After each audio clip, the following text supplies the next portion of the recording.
proximidade e a aglomeração no escuro anônimo das salas de cinema gerava desconfiança sobre a conduta de seus espectadores. Desde o começo havia controle policial da exibição. Isso, eu digo, o começo da exibição mesmo, no início do cinema, das casas cinematográficas. Sempre que eu ia ao Samburá, que eu ia ao Jangada, eu tinha essa preocupação de observar se havia comportamentos inadequados. O controle social e o controle religioso sobre o exibidor é muito grande. Acompanha toda a história da exibição no Ceará. Na imprensa da época, uma série de discussões em torno da moralidade foram publicadas. Tinha um jornal aqui em Fortaleza chamado O Nordeste. Ótimo! Esse jornal era da Arquidiocese de Fortaleza. Ele condenava os filmes. Há muitas reclamações nos jornais conservadores sobre a moralidade dos filmes exibidos. Os filmes já haviam censurado, já tinham passado dos capitais, ele botava assim, por exemplo, vamos dizer, Garganta Profunda, ele botava, filme de perdição, não convém para a família. Chega a um ponto de reclamarem do cinema italiano que chegava aqui, que ele era muito livre de temas negativos para a formação da sociedade local. O Cine Familiar exibiu uma vez um filme próprio há 21 anos, mas esses 21 anos foram os padres capuchinhos, que eram donos do cinema, e resolveram, o negócio tem muita exclamação, que nem 18 anos dá, 21 não dá para um negócio desse. A igreja só falava bem dos filmes católicos, né? Dos filmes de Vida de Paz, Nossa Senhora de Fátima. Histórico evento na exibição local. O filme é de 33, Êxtase. Ele tem um nu frontal e tem imagens que são eróticas, mas é uma obra de arte. Mas nunca passou aqui. Veio 3 vezes e não era exibido em Fortaleza. Porque a pressão da imprensa, dos setores conservadores e religiosos, não deixava a exibição.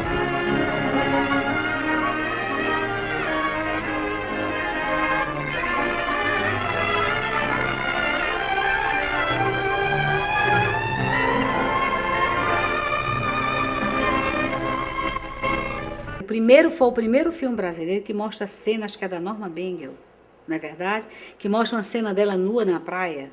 Aquele filme, ele conseguia a liberação, a liminar, e imediatamente um outro mandado de segurança contra a projeção.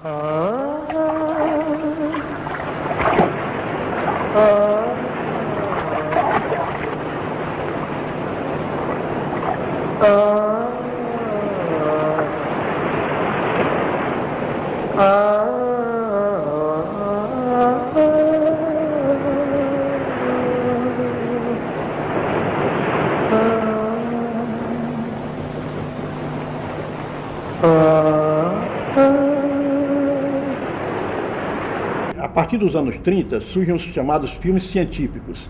São filmes que abordam sexualidade. Esses filmes, quando eram exibidos no Brasil, eram em sessões separadas. Pela primeira vez se mostrou um parto. E havia sessões, inclusive, para homens, havia sessões só para mulheres. Não entrava na programação oficial divulgada. As pessoas sabiam na Praça do Ferreira, era no boca a boca, na transmissão. Na época geraram uma polêmica enorme. Questionava-se se era válido esse tipo de projeção. Já nos anos 50, a Cinemar não obedeceu nenhum controle. Apesar do entusiasmo e audácia dos novos empresários exibidores da Cinemar, os ventos não lhes foram favoráveis. Papai lutava toda hora para trazer a tela Cinemascope, para trazer os cinemas europeus, os cinemas japoneses. Tudo para ele não era fácil. O Samburá Fortaleza foi considerado um cinema do mesmo nível do São Luís. E o Jangada, que se transformou depois no cinema pornô, chegou a ser equiparado ao Cine Diogo. O problema da distribuição, que foi fazendo com que o público procurasse os cinemas melhores. E nós sabemos que, a partir de 1958, com a inauguração do Cine São Luís, o Grupo Ribeiro tinha 2 grandes cinemas. O lugar importante do cinema europeu é na época do cinema mudo. Cinemas de arte, isso não interessava ao exibidor, porque o filme de arte normalmente ficava às moscas. Do momento que entra o cinema falado, o cinema europeu sai fora e os americanos entram para valer. O gerente de cinema não interessa filme de arte, interessa dinheiro, porque do dinheiro está a sobrevivência dele. O Ébrio, 46, é um filme popular. Hoje eu acho que já não tem essa popularidade num filme. O filme brasileiro que deu mais renda até hoje não vale um cimazão. É ruim de projeção, é ruim de som, é ruim de imagem, é ruim de história e é ruim de tudo.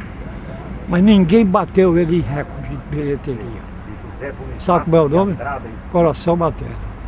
O apelido era Churrasco de Mãe. Se te procuro, pulso de ave tarde. Deus e o Diabo da Terra do Sol. A cena da cruz, que ele passa quase 5 minutos filmando a cruz virando diante.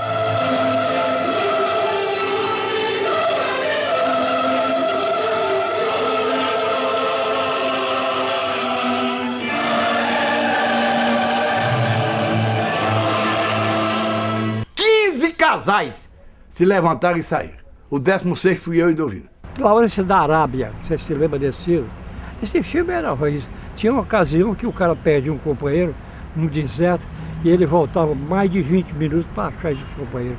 Eu cortei o filme, quando eu passei, eu cortei. O intelectual nunca aceitou o cinema aceito pelo público. É impressionante. Ninguém explica a reação do público. A grandiosidade e imponência de salas, como o Cine Diogo e São Luís, esvaziam as salas da Cinemar, selando em 1962 a dissolução da proposta de exibição de filmes cults e alternativos no Jangada. Não conseguiu enfrentar depois da inauguração do São Luís. O portento que foi o São Luís, né, a dimensão do salão, o ar-condicionado, as poltronas vermelhas bem, né, confortáveis. Então aquela noite de gala, aquele mármore, aquela suntuosidade do cinema, né, superou de vez, assim, como eu digo, com o Samburá. O Samburá continuou a ser frequentado, mas de uma frequência muito mais reduzida, porque o charme era ir para o São Luís. Em pleno centro de Fortaleza, a formosa capital do estado do Ceará, ergue-se monumental edifício na Praça do Ferreira. É o Cinema São Luís, cuja estreia foi uma noite de encantamento.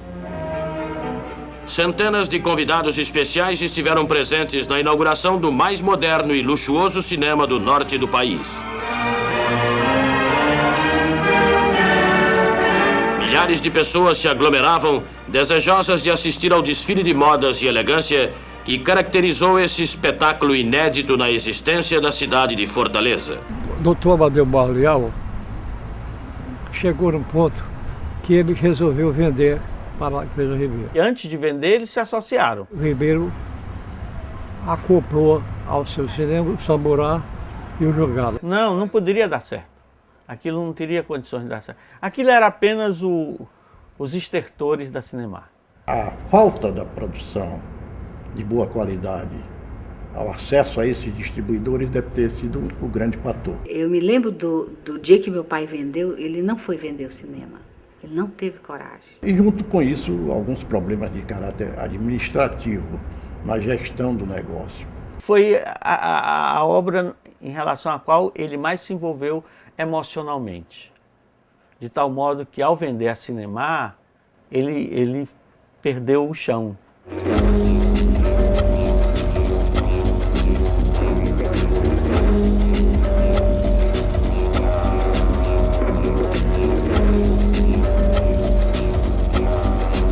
No final da década de 1960, os negócios cinematográficos perdiam sua força com a chegada de novos meios de comunicação e a criação de novas formas e espaços de lazer.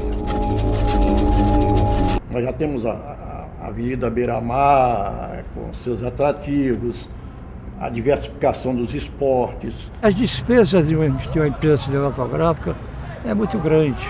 É quando começa a inundação do mercado com os filmes de Kung Fu, que a produção de Hong Kong chega barato, etc. Há uma proliferação de filmes que não são de qualidade.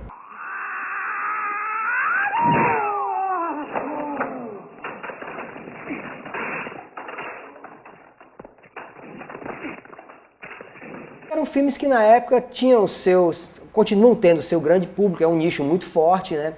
E que tinha uma coisa diferente, especial na época, porque exatamente não existia o home video ainda. Então a ida ao cinema era uma forma de juntar aqueles aficionados por aquele gênero num lugar, nesse espaço público que era o cinema. As artes marciais fizeram muito sucesso, né?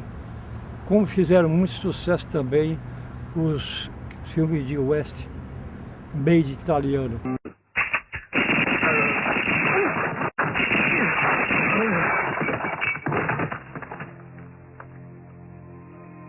Quando ele comprou o Jangada, ele passou para o cinema comum.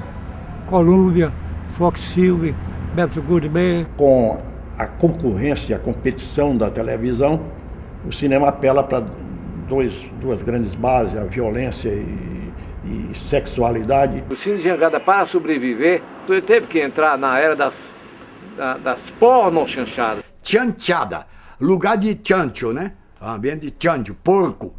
Então, chanchada, porqueria, porcaria. Teve uma época áurea, né? Que eram as chanchadas, filmes puros, filmes leves, imitando naturalmente cinemas americanos, Eliana, Céu do Aço, o Fá, Nelson Carito, no hotel. Mas as porno-chanchadas já foi de sacanagem.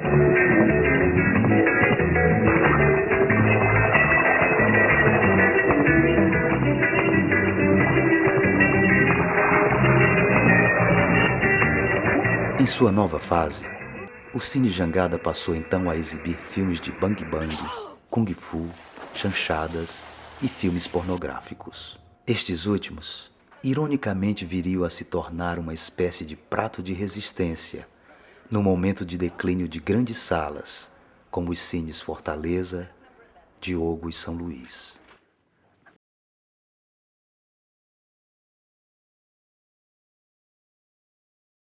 Não posso afirmar que todo mundo gosta desse tipo de filme, né?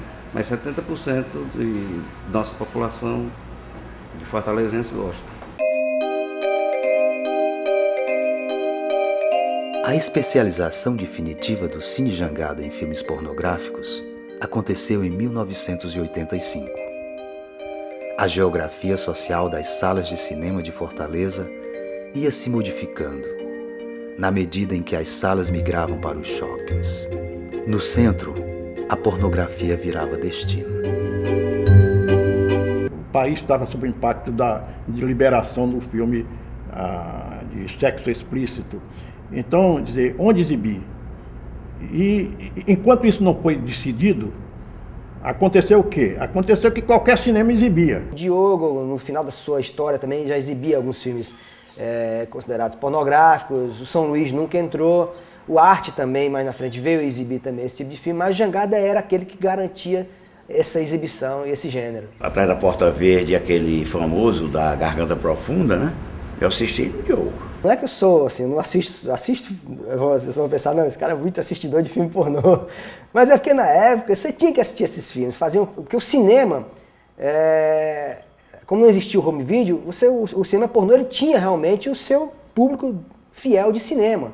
Né? Tanto é que você vê a bilheteria de Garganta Profunda, é uma bilheteria expressiva, mesmo com os padrões de hoje em dia. O Cine Jangada teve assim, o seu momento de glória, teve o seu momento de decadência. O cinema, que era o primeiro, quer dizer, dentro dessa filosofia, né, cultural, familiar, se transformar num cinema, inclusive, rejeitado. Né? Era assim, o Jangada, em alguma época, era sinônimo de pecado. Quando começou a pornochanchada, a família não iam mais. Na época eu era adolescente, que tinha 14, 15 anos, com hormônio assim, transbordando, você quer ver os filmes pornôs, naquela época existia a censura que você não podia ter outro acesso senão no cinema, não existia ainda o VHS de uma forma muito presente. Então a gente queria assistir filme pornô como adolescente, você tinha que ir pro Jangada. Essa foi uma tendência normal. Eu tenho um circuito de cinema em Fortaleza. eu vou pegar uma casa de menor importância para mim, o Cine Jangada, no caso, e vou transformar no cinema pornográfico. O país está vindo uma censura muito forte, né? E isso virou, quer dizer, isso se refletia no público assistente do cinema. Né? E era essa referência, né? Então a gente tinha que falsificar a carteira de estudante para poder entrar no cinema. Você chegava lá, tinha um juizado de menor, que era o cara que ia olhar se aquela tua carteira era verdadeira. E no final das contas, todo mundo acabava entrando. Porque eu acho que todos nós hoje temos o direito de sermos o que queremos. Vivemos numa sociedade assim. Eu acho que não dá para falar dos Cine Jangadas nem falar das travestis. Elas iniciaram a frequentar esses espaços na década de 80, né? E aí, até hoje, ainda existe a demarcação desse território, que ela ainda anda nesses espaços. E aí, quando elas adentraram nesse espaço, elas acabaram achando o espaço que sempre quiseram, que é o espaço de dar pinta, que dá close, de fazer sexo, de ganhar o aqué, entendeu? É esse espaço. Eu posso até ter os meus preconceitos, mas eu luto contra eles. Não tem censura, você não é censurada, onde você pode vivenciar a sua sexualidade, você pode fazer sexo, você ainda pode trabalhar nesse espaço. Minha mãe, ou era minha tia, não passava na calçada do Jangada. Eu realmente nem passava por lá. Eram 364 dias de filme de esculhambação, de sacanagem. Pra gente, ele continuar com o mesmo nome, pra mim, não foi fácil.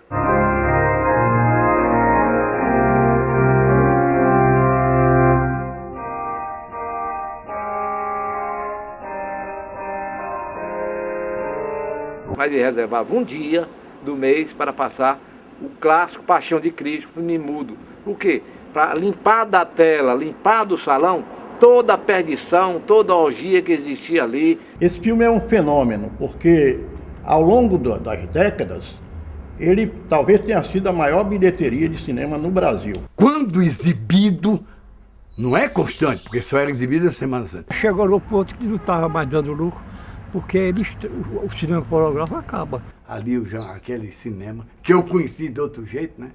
Já era para encontros. Os maiores frequentadores, que já tem estudos que mostram, que são homens casados, outros HSH, ou outros homens fazem sexo com homens, Michê e outro programa, que é a mesma coisa. Mas era encontro de homem com homem, rapaz. Que diabo é isso? Pro meu machismo nordestino não deu, não. E as pessoas que vão a esses espaços, elas vão à procura da realização de um desejo. E muitas vezes a travesti ela faz parte dessa fantasia, desse ciclo de desejo. Os exibidores sabiam que, transformado em casa especializada para filme adulto, né, de sexo explícito, não tinha retorno. Eles iriam manter enquanto pudessem e quando terminasse aquele ciclo teriam que fechar. Quando o Cine Jangada desapareceu em 1996, a imprensa local lamentava não o fechamento da sala que exibia damas de paus, carícias ardentes ou delírios e orgasmos, mas da sala que um dia exibiu os neorrealistas italianos e a Nouvelle Vague francesa. Era inevitável, porque se eu não tenho frequência, bilheteria que justifique a exibição diária, eu não posso manter o cinema aberto. O cinema Jangada também cara dura, porque resistiu. Mesmo passando essas promoções chatas, ele enfrentou uma concorrência ainda muito séria, que foi o quê? A fuga dos cinemas do centro da cidade. Essa contramão que o cinema encontrou de se isolar e se tornar muito mais caro até, é o que criou um problema muito grande da relação entre o público brasileiro e o cinema, porque hoje o custo para ir do cinema é muito alto. Você paga muito caro para estacionar, paga caro pelo ingresso, porque o aluguel é caro, porque a segurança é cara, enfim, tudo isso aí distanciou o público do cinema. E o público brasileiro, tenho certeza que gosta de cinema, ele não está mais podendo ir ao cinema. Quando desapareceu o Jangada, pelo que eu vi dos comentários publicados, não deixava saudade. Mesmo tendo fechado suas portas, o cinema cara dura fez fama. E novos investidores, como que lhe rendendo uma homenagem, inauguraram não apenas o novo Jangada, mas muitos outros espaços de exibição de filmes pornográficos. Pornô é mais barato. O cinema não exige manutenção. O público não é exigente. Tem diversos cineminhas, é vergonha, por aí espalhado, com cabines próprias, né? Você tem uma televisão, você paga o ingresso e assiste o filme que quer. Lá. Aqui em Fortaleza tem vários cinemões, por exemplo, a gente tem, eu sempre chamo do complexo, que é ali na Rua Assunção, onde tem vários cinemas pornôs, tem vários espaços. Está no centro da cidade, eles estão perambulando pela rua, entra para assistir um filme pornô. Tem os horários pontuados, por exemplo, de meio-dia a 2 horas, nos cinemas do centro são muito lotados, tem muita gente, entendeu? E aí no finalzinho da tarde também, 5h30, 6 horas, é muita gente. E para travesti nesse momento, para caçar dentro do cinema, é muito difícil.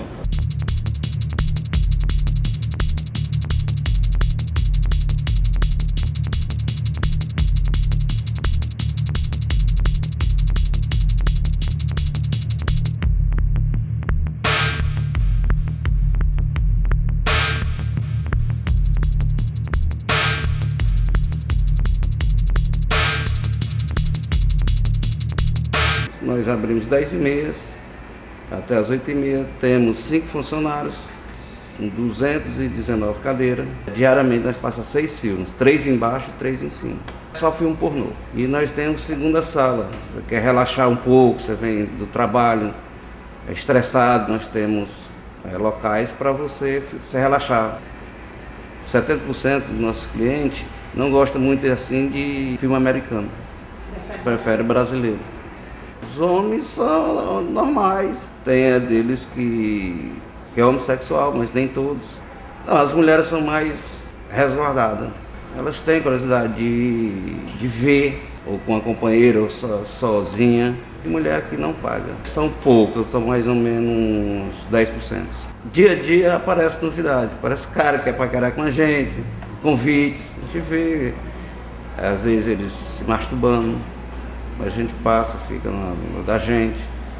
Eles têm deles que respeito quando está naquela hora, eles se viram. Esse Jangada é muito mais mesclado, é muito mais diverso, as pessoas. E também tem uma programação. Então, na sexta-feira lá tem o strip, por exemplo. E aí é legal. Os patrões criaram esse nome para relembrar, talvez, o Cine Novo Jangada.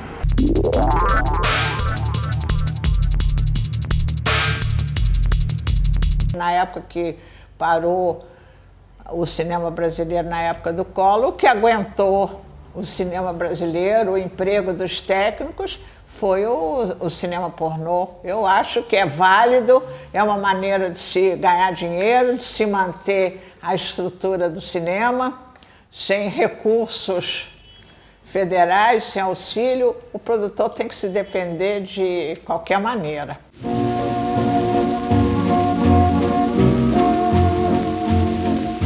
O cinema evoluiu em que a produção do cinema ganha não apenas na bilheteria, tem uma série de recursos de fazer, tem a televisão a cabo, tem o videocassete. A comercialização da produção filme é feita de várias formas e não há como se reativar os centros brasileiros. Aliás, nosso problema teria que ser resolvido, quando for resolvido o problema da segurança pública. E Fortaleza era tranquila, não tinha negócio de assalto nem coisa nenhuma. A gente tinha medo era de cachorro. O cinema se distanciou do seu público e se isolou nos shoppings, com o argumento que é mais seguro, que é isso, mais aquilo, e deixou de existir nos bairros. Eu gosto assim desse brilho, desse mundo de cor que o cinema, de sonho que o cinema nos provoca. Ainda hoje eu gosto muito de cinema. O escurinho da sala traduzia, e talvez traduza sempre, as cores de um erotismo difuso e anônimo. Entre transgressão e disciplina, o cinema tomou corpo na cidade.